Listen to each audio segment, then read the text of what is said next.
Et on commence tout de suite avec des œuvres que vous n'avez certainement pas souvent entendues, peut-être même jamais. Elles sont signées Charles-François Grégoire de La Ferté, un compositeur français qui a vécu au tournant du XVIIe et XVIIIe siècle, dont on sait peu de choses finalement. Et le jeune ensemble que vous allez entendre a tant aimé sa musique quand il a découvert qu'il a même pris son nom, l'ensemble La Ferté, composé de Paolo Castrillo au violon, Manon Chapelle à la viole de gambe et Nicolas Makoviak au clavecin. Et donc, il vous offre la chance de découvrir cette œuvre pour violon et basse continue de Charles-François Grégoire de La Ferté.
L'ensemble La Ferté qui vous a donné l'occasion de découvrir différentes sonates. On a eu des mouvements de différentes sonates de ce compositeur Charles-François Grégoire de La Ferté, dont vous allez nous dire quelques mots.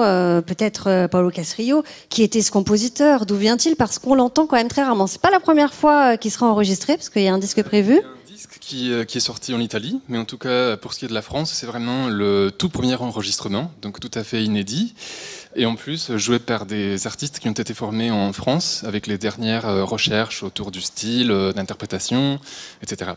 Et donc ça a été aussi l'occasion pour nous de faire des expérimentations, et notamment avec la tenue basse du violon. C'est pour ça que... Oui, c'est ça. Alors, le public a pu le voir, mais les auditeurs de France Musique ne l'ont pas vu. Vous ne tenez pas le violon sous le menton comme la plupart des violonistes, mais au niveau de l'épaule. Oui, tout à fait. C'est-à-dire que ce projet était aussi l'occasion de se plonger dans une sorte de recherche personnelle, parce qu'il y a d'une part le côté technique qui change bien évidemment par rapport à la position traditionnelle, mais il y a aussi toute la palette sonore que cette position offre, et qui se rapproche aussi de d'un son qu'on imagine fin 17e, début 18e. Et il faut savoir que tout au long de la période baroque, il n'y a pas une seule façon de tenir l'instrument. Les traités, les sources, l'iconographie nous le montrent. Et à l'occasion de ce disque, on a pris le pari de se dire, allez, on va explorer ça. Et vous êtes senti beaucoup plus à l'aise peut-être pour chanter lorsque vous avez joué ces sonates? Qu'est-ce que ça a changé pour vous exactement? Alors moi, ça a changé le rapport à l'instrument déjà, d'une part. J'ai découvert cette palette sonore dont je vous parle, qui était différente du violon quand on le tient traditionnellement.